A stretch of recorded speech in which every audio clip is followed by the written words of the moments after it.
जय हिंद दोस्तों। आप सभी का अपना यूट्यूब चैनल गौतम जी के जीएस एकेडमी में स्वागत है। दोस्तों हम लोग आज इस वीडियो में बिहार दरोगा का जो प्रैक्टिस सेट है, सेट नंबर हम लोग 8 देखने वाले हैं। और दोस्तों आपको पता ही है यूटेरिया बुक का जो न्यू बुक निकाला गया है, उसी बुक से हम लोग यहाँ इसको कवर कर रहे हैं, क्योंकि टोटल इसमें 15 प्रैक्टिस सेट है। तो प्रत्येक प्रैक्टिस सेट को हम लोग यहाँ पर देखते हैं एक दिन में। दोस्तों टोटल एक ही सेट देखते हैं। इसका PDF आप लोग का टेलीग्राम पर मिलता है। अगर दोस्तों आप नए यूट्यूब चैनल पर आए हैं तो यदि टेलीग्राम में नहीं ज्वाइन किए तो टेलीग्राम ज्वाइन कर लीजिए। डिस्क्रिप्शन में देखिए टेलीग्राम का लिंक दिया गया है। और दोस्तों चैनल को सब्सक्राइब कर लीजिए। चलिए दोस्तों क्वेश्चन नंबर पहला पर बढ़ते हैं। पहला क्वेश्चन है कि तैत्तिरीय तथा शतपथ ब्राह्मण का संबंध किस वेद से है। तो तैत्तिरीय तथा शतपथ ब्राह्मण का वेद पूछेगा दोस्तों, तो आपका यजुर्वेद से, यजुर्वेद से संबंधित है। यहीं पर दोस्तों याद रखना है कि तैत्तिरीय और कौशिकी यह ब्राह्मण का संबंध जो कि यजुर्वेद से है। नहीं, तैत्तिरीय और शतपथ का दोस्तों यजुर्वेद से है, जो भी क्वेश्चन में आपका दिया हुआ है। तैत्तिरीय और शतपथ जो है यह यजुर्वेद से, याद रखिएगा। फिर पंचविश ब्राह्मण पूछेगा दोस्तों, तो सामवेद से हो जाएगा। और गोपद ब्राह्मण कहेगा दोस्तों तो अथर्ववेद से हो जाएगा। और तैत्तिरीय और कौशिकी कहेगा तो वह दोस्तों आपका ऋग्वेद से हो जाएगा। फिर दोस्तों यहाँ से याद रखना है कि वैदिक साहित्य में ऋग्वेद के बाद शतपथ ब्राह्मण का स्थान है। वैदिक साहित्य में ऋग्वेद के बाद किसका है, तो शतपथ ब्राह्मण का है। और शतपथ ब्राह्मण में दोस्तों स्त्री को पुरुष की अर्धांगिनी कहा गया है, याद रखिएगा किसमें, तो शतपथ ब्राह्मण में। नेक्स्ट है कि उरुवेला में भगवान बुद्ध को निम्न में से किस साधक से मुलाकात नहीं हुआ है। तो देखिए दोस्तों रंपा से मुलाकात नहीं हुआ था, रंपा से नहीं। फिर भगवान बुद्ध की दोस्तों बात की जाए तो बौद्ध धर्म के संस्थापक के रूप में जाने जाते हैं। और इनका जन्म 563 ईसा पूर्व में, जो कि नेपाल के लुम्बिनी नामक शहर में हुआ था। और दोस्तों महाबुद्ध का बचपन का नाम पूछेगा तो सिद्धार्थ, याद रखना है, सिद्धार्थ नाम था। नेक्स्ट पाते हैं क्वेश्चन नंबर आपका 3। क्वेश्चन 3 है कि रुद्र संप्रदाय के प्रतिपादक निम्न में से कौन थे। तो रुद्र संप्रदाय का दोस्तों याद रखना है बल्लभाचार्य थे। रुद्र के कौन थे, तो बल्लभाचार्य। फिर दोस्तों याद रखना है ऑप्शन ए पर रामानुज, जो रामानुज थे यह वैष्णव संप्रदाय के थे। वैष्णव संप्रदाय का दोस्तों रामानुज हो जाएंगे। फिर दोस्तों याद रखना है आनंद तीर्थ है, आनंद जो तीर्थ है ऑप्शन बी में, या दोस्तों ब्रह्मा संप्रदाय का, ब्रह्मा संप्रदाय के प्रतिपादक आनंद तीर्थ हो जाएंगे। फिर दोस्तों निमकाचार्य, तो निमकाचार्य याद रखना है, या दोस्तों सनक संप्रदाय के हैं। निमकाचार्य किसके हैं, तो सनक के। रामानुजाचार्य दोस्तों किसके हो जाएंगे, तो वैष्णव संप्रदाय के। और आनंद तीर्थ हो जाएंगे ब्रह्मा संप्रदाय को, याद रखिएगा। नेक्स्ट है कि अशोक के किस शिलालेख में पशुओं के लिए चिकित्सा व्यवस्था किया गया है। तो देखिए दोस्तों दूसरा शिलालेख में, दूसरा शिलालेख में याद रखिएगा। कौन सा शिलालेख में, तो दूसरा शिलालेख में आपका राइट आंसर हो जाएगा। और अशोक का दोस्तों जो पहला शिलालेख है उसमें पशु बलि की निंदा किया गया था। और छठा शिलालेख में आत्मनियंत्रण को शिक्षा दिया गया था। और 11वां शिलालेख में दोस्तों धम्म की व्याख्या मिलता है, 11वां शिलालेख में, याद रखिएगा। नेक्स्ट बात है कि निम्नलिखित में से किस शासक ने परमेश्वर को उपाधि धारण किया था। तो पुलकेशिन द्वितीय, पुलकेशिन द्वितीय दोस्तों ऐसा शासक हुआ जो कि परमेश्वर की उपाधि धारण किया था, परमेश्वर का। और पुलकेशिन द्वितीय जो थे यह चालुक्य वंश से संबंधित है, चालुक्य वंश से। और एहोल अभिलेख का संबंध दोस्तों पुलकेशिन द्वितीय से है, एहोल अभिलेख का संबंध पूछेगा तो पुलकेशिन द्वितीय से। फिर एक और याद रखना है कि पुलकेशिन जो द्वितीय थे यह नरसिंह वर्मन प्रथम ने इनको हरा दिया था। पुलकेशिन द्वितीय को हराया था कौन दोस्तों, तो नरसिंह वर्मन प्रथम। नेक्स्ट है कि उक्का नामक आग्नेय शास्त्र का प्रयोग निम्न में से किस शासक के द्वारा किया जाता है। तो यह दोस्तों शेरशाह के द्वारा किया जाता था, शेरशाह के द्वारा, यानी कि ऑप्शन बी हो जाएगा। शेरशाह की बात किया दोस्तों तो शेरशाह सूरी का संबंध सूर्यवंश से था, सूर्यवंश। इनका बचपन का नाम पूछेगा आपसे, तो शेरशाह का बचपन का नाम फरीद खां था। और शेरशाह के द्वारा दोस्तों 1540 में एक युद्ध लड़ा गया था, बिलग्राम का युद्ध, बिलग्राम का युद्ध। और उसी के बाद दोस्तों यह दिल्ली के गद्दी पर बैठे थे शेरशाह सूरी। देखिए किला या कोहना, किला या कोहना का निर्माण करवाए थे शेरशाह सूरी। फिर दोस्तों शेरशाह सूरी की मृत्यु की बात की जाए तो 1545 में कलिंजर में हुआ था। क्या क्वेश्चन ऐसे भी पूछता है कि शेरशाह का अंतिम अभियान कौन था, तो कलिंजर अभियान, याद रखिएगा, कलिंजर अभियान। नेक्स्ट है कि पाहुल प्रणाली का शुरुआत किस शासक के द्वारा किया गया है। तो देखिए दोस्तों पाहुल प्रणाली का शुरुआत गुरु गोविंद सिंह जी के द्वारा, गुरु गोविंद सिंह जी। और गुरु गोविंद सिंह का जन्म आपसे पूछेगा तो 1666 में, 1666 में पटना में हुआ था। और इनके द्वारा दोस्तों फारसी में जफरनामा लिखा गया है, फारसी में जफरनामा, याद रखना है। फिर दोस्तों 1699 ईस्वी में खालसा पंथ की स्थापना किए थे गुरु गोविंद सिंह। और गुरु गोविंद सिंह ने सिखों को धार्मिक ग्रंथ को वर्तमान रूप दिया था। और फिर इनका मृत्यु दोस्तों 1708 में नादेर में हो गया था। चलिए नेक्स्ट क्वेश्चन नंबर 8 है। क्वेश्चन 8 है कि बक्सर के युद्ध के संदर्भ में निम्नलिखित कथन पर विचार करना है। इसमें पहला कथन है कि बक्सर की लड़ाई केवल अंग्रेज तथा मीर कासिम के मध्य हुआ था, जो कि दोस्तों बिल्कुल गलत है। बक्सर का युद्ध 1764 में मीर कासिम औरंगाबाद का नवाब थे दोस्तों, और एक मुगल बादशाह शाह आलम द्वितीय थे। तो ये गलत हो गया। फिर नेक्स्ट है कि बक्सर के युद्ध के बाद मुगल सम्राट ने कंपनी को बंगाल का दीवानी और फौजदारी अधिकार दिया था। देखिए दोस्तों, ये भी गलत है। 1765 में मुगल सम्राट ने कंपनी को बंगाल प्रांत का दीवान घोषित कर दिया था। कंपनी केवल दीवानी अधिकार संभालते थे, परंतु फौजदारी जो अधिकार था वह नवाब संभालता था। इस हिसाब से दोस्तों आपका कथन गलत हो जाएगा। याद रखना, दीवानी अधिकार कहेगा तो दोस्तों कौन, तो दीवानी अधिकार आपको कौन संभालता था, तो दीवानी अधिकार दोस्तों आपका दीवान संभालता था, और फौजदारी अधिकार दोस्तों नवाब संभालता था। याद रखिएगा। यानी कि दोनों कथन गलत है, तो ऑप्शन डी हो जाएगा। न तो फर्स्ट और न ही सेकंड आपका कथन सत्य है। नेक्स्ट है कि स्वच्छता का नीति किसने प्रारंभ किया था। तो देखिए दोस्तों, 19वीं सदी में स्वच्छता का नीति दोस्तों लॉर्ड हेस्टिंग्स के द्वारा शुरू किया गया था। लॉर्ड हेस्टिंग्स के द्वारा, याद रखना है। नेक्स्ट है कि निम्न में से कौन सा आदिवासी समूह पशुपालक नहीं है। तो बैगा दोस्तों, बैगा जो कि देखिए बैगा या नहीं है। और देखिए आंध्र प्रदेश के लाबरिया तथा पंजाब के पहाड़ों में रहने वाले वन गुर्जर आदि समुदाय से गाय भैंस झूर पालते थे। लेकिन दोस्तों कुल्लू के गद्दी समुदाय के लोग गडेरिया थे, और वह कश्मीर के बकरवाला बकरिया पालते थे। ये भी याद रखिएगा। 11 है कि जाति उन्मूलन के लिए कार्य करने वाली परमहंस मंडली का गठन किस वर्ष किया गया था। तो परमहंस मंडली का गठन दोस्तों 1840 में, जाति उन्मूलन के लिए कार्य करने वाली परमहंस मंडली का गठन 1840 में किया गया था। और यह दोस्तों मुंबई में, याद रखिएगा। कहाँ में, तो मुंबई में। नेक्स्ट पाते हैं क्वेश्चन नंबर 12 कि अंग्रेजों ने बंगाल विभाजन के पीछे क्या तर्क दिया था। तो देखिए दोस्तों, बंगाल विभाजन के लिए जो 1905 में बात की जाए तो लॉर्ड कर्जन का समय हुआ था, और इन्होंने दोस्तों प्रशासनिक सुविधा के लिए दोस्तों ध्यान में रखते हुए बंगाल का बंटवारा करने की बात कहे थे। याद रखिएगा। लेकिन दोस्तों प्रशासनिक सुविधा के लिए यह बंटवारा नहीं हुआ था। नेक्स्ट है कि एकेडमी अवार्ड ऑफ मेरिट के नाम से किस पुरस्कार को जाना जाता है। तो याद रखना है ऑस्कर पुरस्कार को दोस्तों। और ऑस्कर पुरस्कार की शुरुआत 1929 में हुआ है। ऑस्कर पुरस्कार की शुरुआत दोस्तों याद रखना है 1929 में। नेक्स्ट है कि आर्थिक सहयोग और विकास संगठन का मुख्यालय कहाँ स्थित है। तो यह दोस्तों पेरिस में है। आर्थिक सहयोग और विकास संगठन का मुख्यालय पेरिस में है, और इसकी स्थापना दोस्तों 1948 में किया गया था, 1948 में। और 1961 में इसका नाम चेंज हो गया था, और उसी समय दोस्तों इसका मुख्यालय पेरिस बना दिया गया है। और इसका टोटल 34 सदस्य है, इसमें 34 को। नेक्स्ट है कि एशियाई खेलों में स्वर्ण पदक जीतने वाला प्रथम पहलवान कौन है। तो विनेश फोगाट हो जाएंगे। विनेश फोगाट जो कि प्रथम दोस्तों एशियाई खेलों में स्वर्ण पदक जीतने वाले थे। और लगातार 2 ओलंपिक में दोस्तों पदक जीतने वाली प्रथम भारतीय महिला कहेगा तो दोस्तों पीवी सिंधु हो जाएगी, पीवी सिंधु। नेक्स्ट है दोस्तों कि पेप्टोन तथा पेप्टाइड किस प्रकार के प्रोटीन का उदाहरण है। तब पेप्टोन और पेप्टाइन दोस्तों कहेगा तो यह व्युत्पन्न प्रोटीन का उदाहरण हो जाएगा, व्युत्पन्न प्रोटीन का। देखिए दोस्तों प्रोटीन को याद रखना है कि 3 प्रकार के होते हैं। प्रोटीन के कितने, तो 3। कौन कौन सा, एक दोस्तों सरल प्रोटीन होता है, एक संयुग्मी, और एक दोस्तों व्युत्पन्न प्रोटीन होता है। तो सरल प्रोटीन की बात की जाए दोस्तों तो याद रखना है ग्लोबुलिन्स और एल्बुमिन्स, यह सरल का उदाहरण हो जाएगा। फिर दोस्तों क्रोमोप्रोटीन और ग्लाइकोप्रोटीन जो कि संयुग्मी प्रोटीन हो जाएगा, और प्रोटीन्स और पेप्टोन्स हो जाएगा आपका दोस्तों व्युत्पन्न प्रोटीन, याद रखिएगा। चलिए नेक्स्ट पाते हैं क्वेश्चन नंबर आपका 17 कि निम्न में किस खेल में बंकर तथा मैलेट शब्द संबंधित है।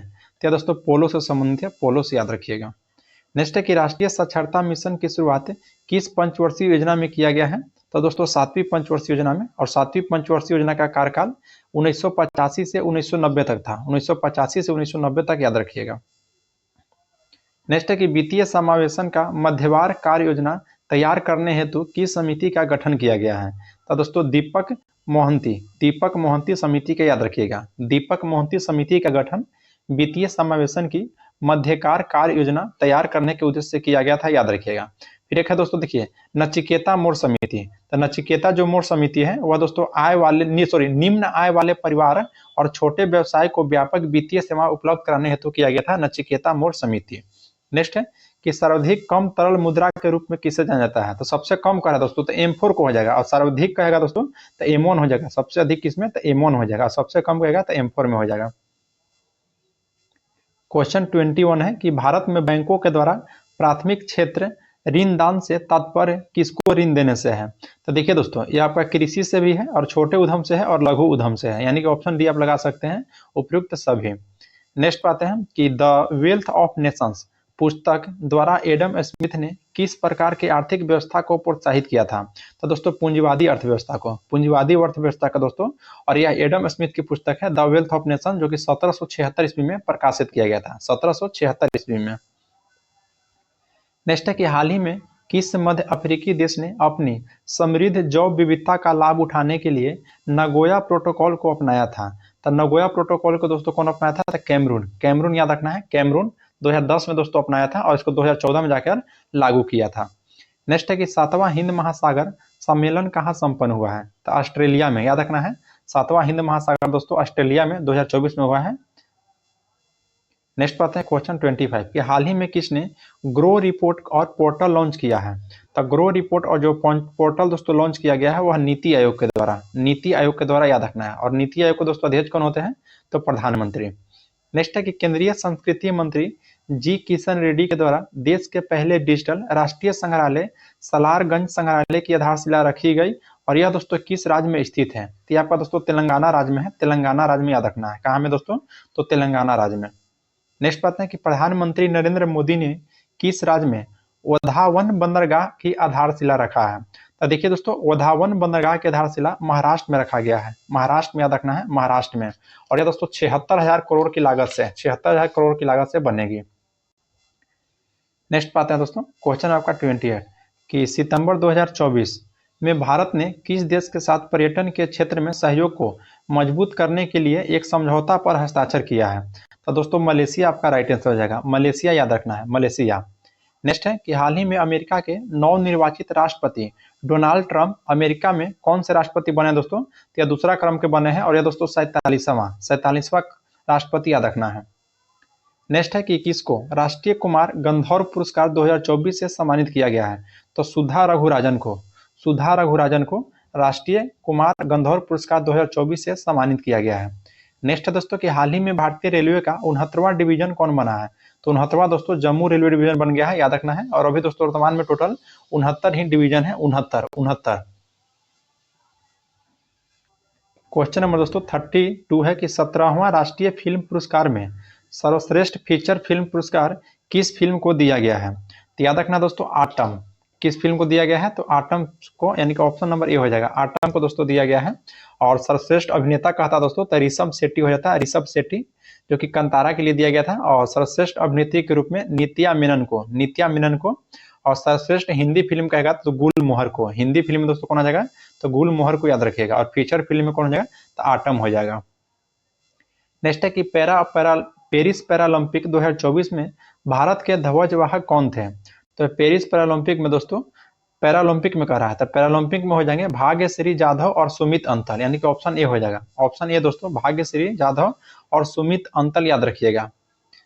चलिए नेक्स्ट क्वेश्चन पर बढ़ते हैं। क्वेश्चन आपका 34 कि बोरहोल जियोलॉजिकल, नहीं दोस्तों ध्यान देना है कि बोरहोल जियोफिजिकल रिसर्च लेबोरेटरी ने किस राज्य में वैज्ञानिक गहन ड्रिलिंग कार्यक्रम को कार्य करना शुरू किया है? तो यह दोस्तों याद रखना है आपको महाराष्ट्र सरकार, महाराष्ट्र सरकार के द्वारा, यानी कि ऑप्शन डी हो जाएगा। नेक्स्ट पाते हैं कि मध्य प्रदेश सरकार ने किस वन्यजीव अभयारण्य में चीतों का दूसरा आवास बनाने की घोषणा किया है? तो चीतों का दोस्तों दूसरा आवास बनाने की घोषणा मध्य प्रदेश में गांधी सागर वन्यजीव अभयारण्य में किया गया है, गांधी सागर वन्यजीव अभयारण्य में याद रखना है, गांधी सागर वन्यजीव अभयारण्य में।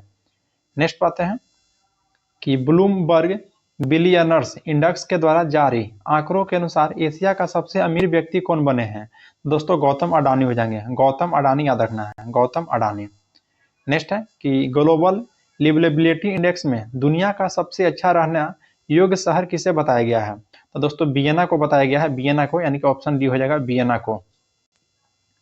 नेक्स्ट है कि भारत के राष्ट्रपति द्रौपदी मुर्मू ने सर्वोच्च न्यायालय के कितने वर्ष पूरे होने के उपलक्ष्य में सुप्रीम कोर्ट के नए ध्वज और प्रतीक चिन्ह का अनावरण किया है?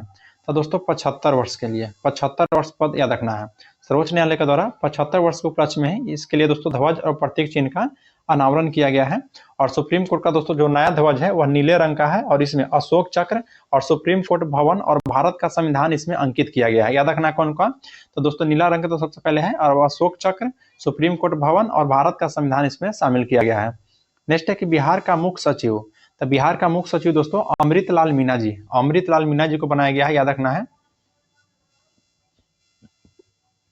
नेक्स्ट है कि राष्ट्रीय अंतरिक्ष दिवस किस तिथि को मनाए जाने की घोषणा की गई थी। तो 23 अगस्त को दोस्तों, 23 अगस्त 2023 को चंद्रयान 3 को चंद्रमा पर सफल लैंडिंग के उपलक्ष्य में 23 अगस्त 2024 को दोस्तों राष्ट्रीय अंतरिक्ष दिवस मनाने की घोषणा की गई थी, याद रखिएगा। नेक्स्ट पाते हैं क्वेश्चन आपका 41 कि हाल ही में किस राज्य की विधानसभा ने एंटी रेप बिल 2024 पास किया है। तो दोस्तों पश्चिम बंगाल के द्वारा दोस्तों एंटी रेप बिल पास किया गया है 2024 में, याद रखिएगा। कि पेरिस पैरालंपिक में शीतल देवी ने ब्रॉन्ज मेडल जीता है, उनका संबंध किस खेल से है। तो उनका संबंध दोस्तों निशानेबाजी से है, निशानेबाजी से। नेक्स्ट है दोस्तों इंग्लिश, तो यहाँ से आपको बताते जा रहे हैं आंसर, ऑप्शन सी हो जाएगा। इसको आप लोग दोस्तों बना लीजिएगा। फिर जब 44 को बनाइएगा दोस्तों तो 44 का आपका ऑप्शन ए आ जाएगा। फिर 45 का दोस्तों ऑप्शन बी हो जाएगा। फिर चलिए क्वेश्चन 46 की ओर बढ़ते हैं कि निम्न में कौन सा शब्द स्त्रीलिंग नहीं है। तो स्त्रीलिंग दोस्तों निम्नलिखित में देखिए पहिया जो है यह स्त्रीलिंग नहीं है, पहिया दोस्तों स्त्रीलिंग नहीं है। नेक्स्ट है कि एक मुंह दो बात, मुहावरे का अर्थ क्या है दोस्तों। तो मतलब अपनी बातों से पलटना, एक मुंह दो बात यानी कि अपनी बातों से पलटना, याद रखिएगा। नेक्स्ट पाते हैं कि दिग्दर्शन का सही संधि विच्छेद क्या होगा। तो दिग्दर्शन का दोस्तों तो मतलब दिग्दर्शन जो कि व्यंजन संधि का उदाहरण है, तो ऑप्शन डी हो जाएगा। नेक्स्ट है कि स्वर संधि कितने प्रकार के होते हैं। तो स्वर संधि दोस्तों 5 प्रकार के, दीर्घ संधि, गुण संधि, वृद्धि संधि और यन संधि और आयादी संधि, याद रखिएगा। नेक्स्ट है कि व्योम का प्रवाची शब्द क्या है। तो पावक हो जाएगा, यानी कि ऑप्शन बी, व्योम का प्रवाची शब्द दोस्तों पावक हो जाएगा। नेक्स्ट है कि निम्नलिखित में से कौन से भारत के संविधान की एक विशेषता नहीं है। तो द्विसदनीय विधायिका दोस्तों, द्विसदनीय विधायिका जो है ये एक विशेषता का उदाहरण नहीं है। देखिए फिर दोस्तों एकल नागरिकता याद रखना है, एकीकृत न्यायिक व्यवस्था भी है और राष्ट्रपति के द्वारा राज्यपाल की नियुक्ति ये भी हो जाएगा दोस्तों। नेक्स्ट पाते हैं क्वेश्चन आपका 52 कि भारतीय संविधान के निम्नलिखित में से किस अनुच्छेद में यह उल्लेख है कि भारत सरकार की समस्त कार्यपालिकीय कार्रवाई राष्ट्रपति के नाम से किया जाएगा। तो यह दोस्तों अनुच्छेद 77 के द्वारा, अनुच्छेद 77 के द्वारा दोस्तों याद रखना है कि भारत सरकार की समस्त जो कार्यपालिकीय कार्रवाई होता है यह राष्ट्रपति के नाम से किया जाता है, अनुच्छेद 77 के तहत, अनुच्छेद 77। फिर दोस्तों अनुच्छेद 67 की बात की जाए तो उपराष्ट्रपति का पद जो है इनका कार्यकाल के बारे में बोला गया है 67 में। फिर अनुच्छेद 78 जो है दोस्तों इसमें संघ के कार्यपालकों के प्रशासन तथा विधान के प्रस्तावों से संबंधित मंत्रिपरिषद के सभी निर्णयों को प्रधानमंत्री के द्वारा राष्ट्रपति को सूचना देना है दोस्तों, जो कि अनुच्छेद 78 के अनुसार। और यह अनुच्छेद जो 89 है यह उपराष्ट्रपति जो कि राज्यसभा का पदेन सभापति होगा, यह अनुच्छेद 89 में बोला गया है। क्वेश्चन आपका 53 है कि भारतीय संविधान के 89वां संविधान संशोधन अधिनियम 2003 में निम्नलिखित में से किस आयोग की स्थापना किया गया है। तो याद रखना दोस्तों राष्ट्रीय अनुसूचित जनजाति आयोग, राष्ट्रीय अनुसूचित जनजाति आयोग, याद रखिएगा। नेक्स्ट बात है कि भारतीय संविधान में उल्लेखित निम्नलिखित में कौन सा कथन धर्म की स्वतंत्रता के अधिकार के संबंध में असत्य है, मतलब दोस्तों गलत है। तो देखिए ऑप्शन जो डी है कि इसमें उल्लेख है कि राज्य का अपना धर्म होता है, यही दोस्तों आपका गलत है, यही आपका गलत है। क्योंकि दोस्तों ये जो भाग 3 में है धर्म की स्वतंत्रता, और भाग जो 4 है दोस्तों डीपीएसपी, उसमें राज्य का अपना धर्म होता है और डीपीएसपी में होता है। चलिए नेक्स्ट बात है दोस्तों क्वेश्चन नंबर आपका 55 कि वह सबसे शक्तिशाली हथियार कौन सा है जो संसद को कार्यकारी जवाबदेही सुनिश्चित करने में सक्षम बनाता है। तो आपका राइट आंसर दोस्तों ऑप्शन बी, अविश्वास प्रस्ताव। अविश्वास प्रस्ताव दोस्तों याद रखिएगा। और अविश्वास प्रस्ताव सरकार के विश्वास को जांचने के लिए लोकसभा में लाया जाता है और इसमें शामिल होने के लिए दोस्तों कम से कम 50 सदस्यों का समर्थन की आवश्यकता होती है, याद रखना है, कम से कम 50 सदस्यों के समर्थन। नेक्स्ट बात है क्वेश्चन हो जाएगा आपका 56 कि संसदीय प्रणाली के तहत राष्ट्रीय स्तर पर सरकार कौन चलाता है।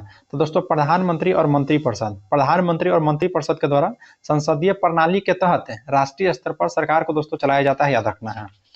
नेक्स्ट बात है क्वेश्चन आपका 57 हो जाएगा कि भारत के राष्ट्रपति संसद सदस्यों की निर्भरता के प्रश्न पर किसके परामर्श से निर्णय लेता है। तो दोस्तों भारत के निर्वाचन आयोग, भारत के दोस्तों निर्वाचन आयोग से। और यह दोस्तों अनुच्छेद 103 में इसको उल्लेखित किया गया है, अनुच्छेद 103 में याद रखना है। और संसद सदस्यों की अयोग्यता के जो निर्णय है यह अनुच्छेद 103 में, और इसमें प्रावधान है कि राष्ट्रपति चुनाव आयोग से सलाह लेते हैं और सलाह के ही अनुसार दोस्तों कार्य करते हैं। चलिए नेक्स्ट पाते हैं कि निम्नलिखित में कौन सा भारत में एक संवैधानिक निकाय नहीं है। तो दोस्तों संवैधानिक निकाय कौन नहीं हो जाएगा, तो राज्य मानवाधिकार आयोग। राज्य मानवाधिकार आयोग दोस्तों एक वैधानिक निकाय है जो कि मानव अधिकार संरक्षण अधिनियम 1993 के तहत इसको स्थापित किया गया था। नेक्स्ट पाते हैं क्वेश्चन नंबर 15 है दोस्तों कि जम्मू और कश्मीर पुनर्गठन अधिनियम किस वर्ष पारित किया गया था। तो यह दोस्तों 2019 में पारित किया गया था। नेक्स्ट है कि प्रथम गणतंत्र दिवस परेड निम्नलिखित में से किस वर्ष आयोजित किया गया है। तो यह दोस्तों 1950 में 26 जनवरी 1950 को जब भारत का संविधान लागू हुआ था दोस्तों, उसी के उपलक्ष्य में मनाया गया था। दोस्तों 61 है कि निम्नलिखित में से किस तारामंडल को शिकारी भी कहा जाता है। तो तारामंडल को शिकारी जो कहा जाता है ओरियन को दोस्तों, ओरियन को। नेक्स्ट पाते हैं क्वेश्चन नंबर 62 है कि महाद्वीपीय से संबंधित सही कथन का चयन करना है। पहला कथन है कि समुद्र जलवायु पर मध्यम प्रभाव डालता है। बिल्कुल सही बात है दोस्तों। और जैसे जैसे समुद्र से दूरी बढ़ता है लोगों को चरम मौसम स्थिति का अनुभव होता है। ये भी कथन सही है। फिर दोस्तों कि जैसे जैसे कोई पृथ्वी की सतह से अधिक ऊंचाई वाले स्थान की ओर जाता है और वायुमंडल कम संघनन हो जाता है और तापमान कम हो जाता है। ये दोस्तों गलत है, यानी कि ऑप्शन ए हो जाएगा। 1 और 2 दोनों कथन आपका सत्य है। नेक्स्ट है कि चंबल, हिंडन और टोंस नदी निम्नलिखित में से किस नदी की सहायक नदी है। तो दोस्तों यमुना की सहायक नदी है। चंबल नदी, हिंडन नदी, टोंस नदी याद रखिएगा। यमुना की सहायक नदी है, यमुना की सहायक नदी। फिर दोस्तों याद रखना है कि अगर इनके और अन्य सहायक नदी की बात की जाए यमुना का, तो चंबल है, बेतवा है, केन है, गिरी है, सिंधु है और सेंगर है। फिर महानदी का दोस्तों याद रखना है जोंक, तेल, फिर शिवनाथ। या सभी दोस्तों महानदी का है हेमावती, लक्ष्मण तीर्थ और अमरावती या कावेरी नदी का है। चलिए नेक्स्ट पाते हैं कि हुक्का जलप्रपात किस देश में है। तो दोस्तों न्यूजीलैंड में है। हुक्का जलप्रपात कहाँ में है, तो न्यूजीलैंड में दोस्तों हुक्का जलप्रपात है, याद रखिएगा। नेक्स्ट है कि कोयले के संबंध में निम्नलिखित में कौन सा कथन सत्य नहीं है। तो कौन सा कथन सत्य नहीं दोस्तों, तो ऑप्शन डी पा जाइए। जो ऑप्शन डी है कि धातु शोधन कोयला उच्च श्रेणी के लिग्नाइट कोयला होता है, यही दोस्तों गलत है, क्योंकि दोस्तों एंथ्रासाइड होता है। चलिए नेक्स्ट बात है कि भारत में कृषि भूमि पर अत्यधिक दबाव के लिए निम्नलिखित में से कौन से कारणों का जिम्मेवार ठहराया जा सकता है। तो दोस्तों बताइए कौन से कारणों का जिम्मेवार ठहराया जा सकता है। तो देखिए विरासत का अधिकार, फिर अल्पघारी भूमि जोत का आकार और फिर दोस्तों यहाँ से याद रखना है भूमि का विभाजन। यानी कि ऑप्शन बी हो जाएगा 1, 2, 3। ऐसे और बहुत सा है दोस्तों, जैसे जल भराव है, शुष्क है, जलवायु परिवर्तन होता है, प्रदूषण होता है, बहुत सा है, लेकिन ऑप्शन के अनुकूल दोस्तों अभी 3 ही यहाँ पे दिया गया है। नेक्स्ट है कि गाद और धूल से बनी मिट्टी किस प्रकार की होती है। तो दोस्तों लोयस का मैदान दोस्तों याद रखना है, लोयस का। और लोम की बात करेगा दोस्तों, ऑप्शन ए में जो दिया गया है लोम, यह रेत, खाद और चिकनी मिट्टी से बनता है, खाद और चिकनी मिट्टी से। फिर दोस्तों आपका मार्ल की बात की जाए जो कि बी में है, तो चिकनी मिट्टी और सिल्ट मिट्टी से। चलिए नेक्स्ट है कि ब्राजील के उष्णकटिबंधीय घास स्थल के मैदान को किस नाम से जाना जाता है। तो ब्राजील के दोस्तों तक कंपोस्ट हो जाएगा, कंपोस्ट, और यह उष्णकटिबंधीय घास का मैदान है। फिर पंपास क्या है दोस्तों, तो पंपास आपका अर्जेंटीना का है। पंपास कहाँ का है, तो अर्जेंटीना का। और लानोज क्या है दोस्तों, तो लानोज आपका वियना का है। लानोज कहाँ का, वियना का है। प्रेरी दोस्तों जो कि उत्तरी अमेरिका का है। प्रेरी कहाँ की है, तो उत्तरी अमेरिका का। क्वेश्चन 69 है कि गोरुमारा राष्ट्रीय उद्यान किस राज्य में है। तो गोरुमारा राष्ट्रीय उद्यान दोस्तों आपका पश्चिम बंगाल में हो जाएगा। गोरुमारा राष्ट्रीय उद्यान पश्चिम बंगाल में। और पश्चिम बंगाल में दोस्तों एक जल्दापारा, सुंदरवन है, सिंगलीला है, नेवरा है, ऐसे भी दोस्तों पश्चिम बंगाल का है। फिर असम में दोस्तों याद रखना है काजीरंगा नामेरी मानस राष्ट्रीय उद्यान आपका दोस्तों कहाँ में है, तो असम में। फिर उत्तराखंड में दोस्तों जिम कार्बोनेट है, राजा जी है, गंगोत्री है। और बिहार में दोस्तों कौन सा है, तो वाल्मीकि राष्ट्रीय उद्यान है। नेक्स्ट है कि भारत में हवाई परिवहन निम्नलिखित में से किस वर्ष शुरू किया गया था। तो दोस्तों वर्ष 1911 में याद रखना है। नेक्स्ट है कि निम्नलिखित में से कौन सा श्वेत प्रकाश का उदाहरण है। तो श्वेत प्रकाश का जो उदाहरण है दोस्तों वो बहुरंगी प्रकाश हो जाएगा, बहुरंगी प्रकाश याद रखिएगा। नेक्स्ट है कि किस नियम के अनुसार किसी विद्युत धारा के द्वारा उत्पन्न ऊष्मा चालक के प्रतिरोध धारा के वर्ग और समय के अनुक्रमानुपाती होता है। तो दोस्तों जूल के नियम के अनुसार याद रखिएगा। नेक्स्ट है कि एक छोटी अवधि के दौरान किसी पिन पर लगने वाला बल को किस रूप में जाना जाता है। तो दोस्तों किस रूप में जाना जाता है बताइए। तो दोस्तों याद रखना है आवेग के रूप में जाना जाता है। और दाब की दोस्तों बात की जाए तो किसी सतह के एकांक क्षेत्रफल पर लगने वाला बल को दोस्तों दाब कहलाता है। पृष्ठ तनाव की बात की जाए दोस्तों तो किसी तरल पदार्थ की सतह का वह गुण जो उसके अणु को ससंजक प्रकृति के कारण उसको बाह्य बल का विरोध करने की अनुमति देता है, वह दोस्तों पृष्ठ तनाव होता है। और त्वरण प्रतिबल जो होता है या किसी पदार्थ को खींचने वाला बल की सहने की क्षमता को त्वरण बोला जाता है। नेक्स्ट है कि निम्नलिखित में कौन सा विकल्प प्रतिध्वनि उत्पन्न करता है। तो जो प्रतिध्वनि उत्पन्न करता है दोस्तों कि जब ध्वनि परावर्तित होता है तब, जब ध्वनि दोस्तों परावर्तित होता है तब। नेक्स्ट है कि गुरुत्वाकर्षण तरंगों का पता लगाने के लिए पहली बार किस यंत्र का प्रयोग किया जाता है? तो पहली बार दोस्तों LIGO LIGO याद रखना है। LIGO मतलब लेजर इंटरफेरोमीटर और ग्रेविटेशन याद रखना है, ग्रेविटेशनल होता है इसका फुल फॉर्म। नेक्स्ट पाते हैं कि निम्नलिखित भौतिक राशियों में कौन सा सदिश राशि है? तो दोस्तों गुरुत्वाकर्षण जो तीव्रता है यह आपका सदिश राशि का उदाहरण है, सदिश राशि का उदाहरण है। नेक्स्ट है कि एक क्षण चुंबक के अंदर चुंबकीय बल रेखाओं के संबंध में निम्नलिखित में से कौन सा कथन सही है? तो ऑप्शन सी पाइए दोस्तों कि चुंबक के एस ध्रुव से एन ध्रुव तक आपका राइट हो जाएगा। नेक्स्ट पाते हैं क्वेश्चन नंबर 28 है कि निम्नलिखित में से कौन सा परमाणुओं की संख्या का सही निरूपण है? तो याद रखना है कि दिया गया द्रव्यमान बट्टा मोलर द्रव्यमान इंटू एवोगाड्रो की संख्या याद रखिएगा। है कि अपक्षय की प्रक्रिया के दौरान सर्वाधिक अस्थायी खनिज कौन सा है? तो दोस्तों क्वार्टर्ज हो जाएगा, क्वार्टर्ज। नेक्स्ट है कि विंडो क्लीनर में निम्नलिखित में से कौन सा क्षार पाया जाता है? तो अमोनियम हाइड्रोक्साइड दोस्तों, अमोनियम हाइड्रोक्साइड याद रखिएगा, अमोनियम हाइड्रोक्साइड। नेक्स्ट है कि निम्नलिखित में से किस नियम के अनुसार विद्युत अपघट्य विलयन में पारित होने वाला विद्युत की समान मात्रा के द्वारा मुक्त होने वाला भिन्न पदार्थ की मात्रा उनके रासायनिक तुल्य भार के समानुपाती होता है? तो दोस्तों माइकल फैराडे याद रखिएगा, माइकल फैराडे के नियम के अनुसार, माइकल फैराडे के नियम के अनुसार। नेक्स्ट पाते हैं कि असंतृप्त हाइड्रोकार्बन के दहन पर उत्पन्न ज्वाला का रंग कैसा होता है? तो असंतृप्त हाइड्रोकार्बन के दहन पर उत्पन्न जो ज्वाला का रंग होता है दोस्तों वह पीला होता है, वह पीला होता है, याद रखिएगा। नेक्स्ट है कि क्षारीय मृदा धातु के परमाणु क्रमांक के अनुसार निम्नलिखित में से कौन सा सही है? तो ऑप्शन बी पाइए दोस्तों, बेरियम, मैग्नीशियम, कैल्शियम, स्ट्रांजियम और बेरियम आपका राइट हो जाएगा। नेक्स्ट है कि संगीत के सुरों पर कौन सा नियम आधारित है? तो देखिए दोस्तों संगीत के जो सुर पर है ना वह अष्टक का नियम आधारित है, अष्टक का नियम, अष्टक का नियम याद रखना है, अष्टक का नियम। नेक्स्ट है कि निम्नलिखित में कौन सा एक उदासीन ऑक्साइड नहीं है? तो ऑप्शन बी हो जाएगा Na2O, Na2O जो है या दोस्तों उदासीन ऑक्साइड नहीं है, उदासीन नहीं बल्कि दोस्तों इसका प्रकृति जो होता है यह क्षारीय होता है, क्षारीय याद रखना है। और उदासीन ऑक्साइड ऐसा होता है दोस्तों जो कि न तो अम्लीय होता है और न ही क्षारीय होता है। नेक्स्ट पाते हैं कि ग्लाइकोजन का एकलक इकाई क्या है? तो ग्लाइकोजन का दोस्तों जो एकलक इकाई होता है वह ग्लूकोज होता है, ग्लूकोज याद रखिएगा, ग्लूकोज। चलिए नेक्स्ट क्वेश्चन की ओर बढ़ते हैं, एक सेकंड दोस्तों। ग्लूकोज इसका आंसर हो जाएगा आपका। फिर क्वेश्चन नंबर 87 है कि कोशिका झिल्ली की सुरक्षा और लाल रक्त कोशिकाओं यानी आरबीसी के निर्माण के लिए प्रमुख आवश्यक लिपोफिलिक विटामिन कौन सा है? तो लिपोफिलिक विटामिन कहेगा तो विटामिन ई हो जाएगा, लिपोफिलिक विटामिन दोस्तों विटामिन ई है।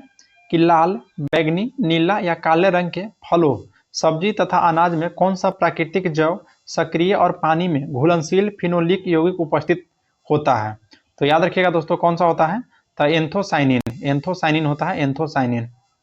नेक्स्ट पाते हैं कि निम्नलिखित में कौन पौधे की जड़ प्रजाति के मुख्य कार्यों में शामिल नहीं है?